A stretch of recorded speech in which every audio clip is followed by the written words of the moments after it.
Criswell here with the winning head coach, Loren Johnson. 35-10. Look, they left it up on the scoreboard for you there. Awesome. A very impressive performance. Now, we're going to talk through a lot of this, but okay. Just talk about the overall, your team just getting the job done, this atmosphere today, and one win away from a state championship. Well, I'll start with the atmosphere. You know it was intense. I know there's a lot of people here, but I don't know how many. I always promise myself I'm not going to look back and get caught up in the crowd and everything that's going on. The kids, on the other hand, and the coaches, the preparation and the intense attention to detail throughout the week was draining at times. Last night, my wife wanted to talk, and I had no words for her at all. I could not talk. It was nothing I can say. She asked me what was wrong, and I just said we had a huge game tomorrow. And it went throughout the entire week. You know, the attention to detail, the questions, and the thoughts, and everything that was going on. So I was happy about everybody's focus and will to win. You set the tone in that first quarter. Mm-hmm. That first drive, the first little pass play, then a steady dose of DJ all the way down the field. Yeah. They answer with a field goal with the trick play. Your defense makes a stand, and then Right. Dortch with the kickoff return. You blink your eye, you're up 14-3. Yeah, I think we wanted to win the special teams battle. We knew for a fact, you know, watching them on film, there were some things we could take advantage of. So the first kickoff return I don't think worked our way. Then we kind of made an adjustment, and the second kickoff return got us exactly what we needed. And then, of course, you know, when the ball gets in Greg's hand or some of his teammates' hand, they can go the distance at any time. So we're just thankful for that. Talk about the halftime adjustments you made. They had a little bit of momentum going into the half. Did. Talk about the adjustments you made, because you outgained them in the second half, according to my unofficial numbers, 231-95. I think the adjustment came from Coach Simmons and the defensive staff. They pulled the guys into a separate locker room. I don't know what said. I don't know what was said. I don't know how they said it. But the kids came out fired up and a lot better than we did last week against Hermitage. The one thing I'll say is Coach Simmons has done a phenomenal job as an assistant on our staff.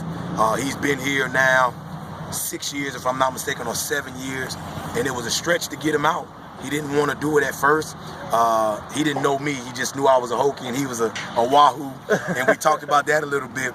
But after that, you know, once he got on staff and he worked and did everything we needed him to do, he's just done a phenomenal job. And when I first asked him about being the defensive coordinator when Coach Glasgow left, he was not hesitant, but he wanted to think about it. And I told him, I said, if you do it, it'll probably be the best thing that ever happened to us as a football program. And it's reigned true over the last couple of years. That's awesome. I think all the back and forth and the changing momentum were small adjustments people were making. But to amplify your point, I saw a couple things he did right at the end of the second quarter. Yes. He covered all 5 offensive linemen a couple of times. He stunted and made an adjustment at a big time to make the play. So that gave me a hint there was going to be a lot of, there's going to be a lot of whiteboard It was. at halftime. Just so talk about a couple other things that came out, because that only takes you but so far. Right.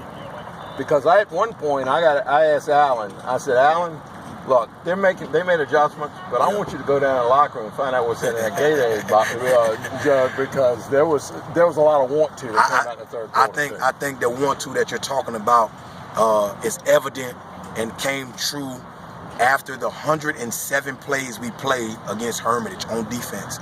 107. I had some people make sly comments or nasty comments about our defense, about our defensive coordinator, about our kids. And some of those people were alumni, and some of those people were just people off the streets. And I took it personal. I took it really, really personal. And I gave the kids the information. I let them know what was going on. The coaches told me don't worry about it. But it's like talking about your own child, right? That's how I feel about the kids. That's how I feel about the program.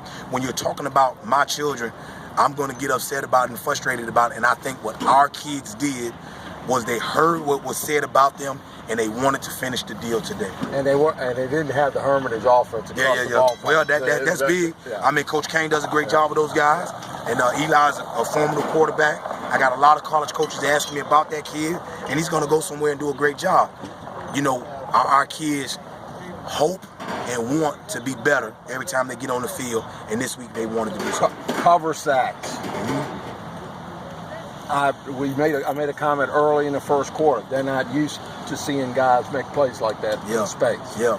And that allows you to rush 4 guys, and you did get a pass rusher. It's very, very important because I saw 6 tear up Hampton every time he got to stride into a throw. And so it was a perfect balance of coverage and a 4-man pass rush that got it done. Yeah, well, the defensive linemen, they took it personal last week.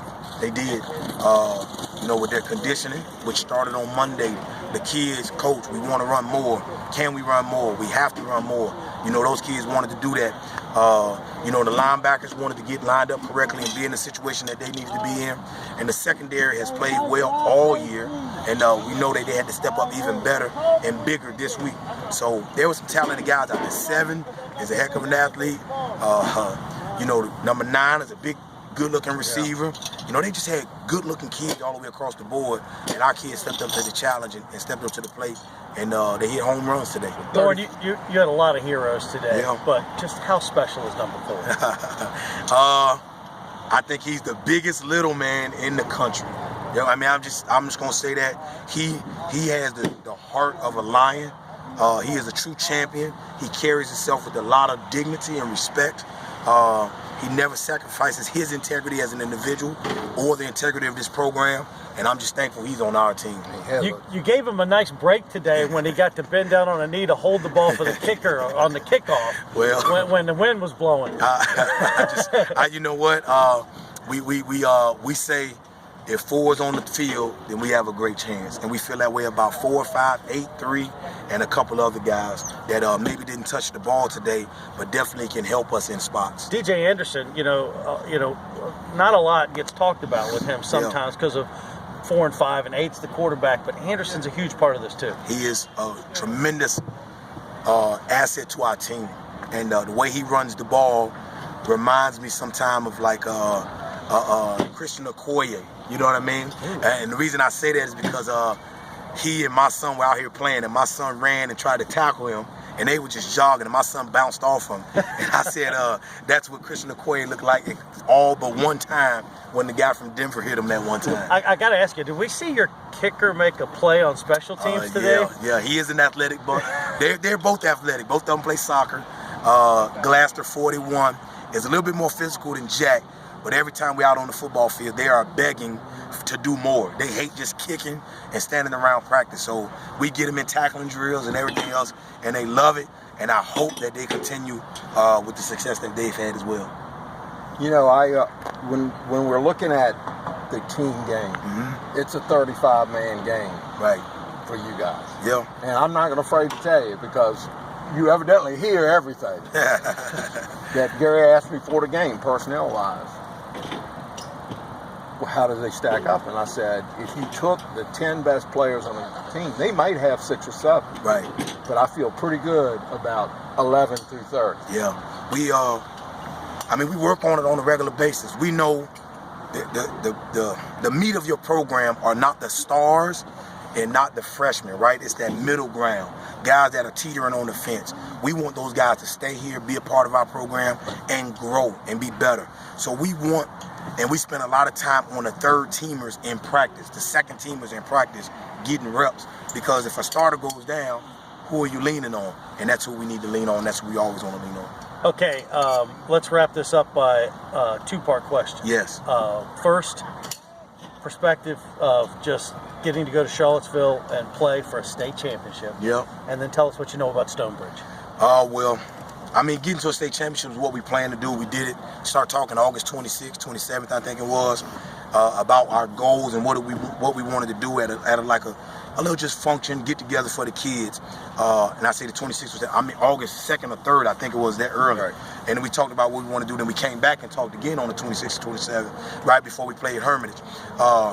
So we wanted to work toward the goal, and we knew it would be hard. It would be a tough task, but we needed to go out and set our mind to doing it. What I know about Stonebridge is a couple years ago, Mickey wrote an article in American Football Monthly that we never punt the ball. So I know there's a tough group. I know a lot of those guys that have come from Stonebridge. I know where the school is located because I used to live in Northern Virginia. I know what their fans are all about. I know what their school is all about. He is a winner. His program is a winner. His son is the quarterback. And I think all of his previous sons, or his previous son, if it's just one, won a state championship. So I know that the last one wants to do the same as well. They are going to pound the ball. And then when you start creeping up in the box, they're going to try to throw the ball over your head. So they are a good football team, a very detailed football team. And we're going to expect a tough game from them. And we'll be there to bring it to you next week in Charlottesville. Congratulations to Coach Loren Johnson and the Highland Springs Springers. He's Gary, very I'm much. Gary.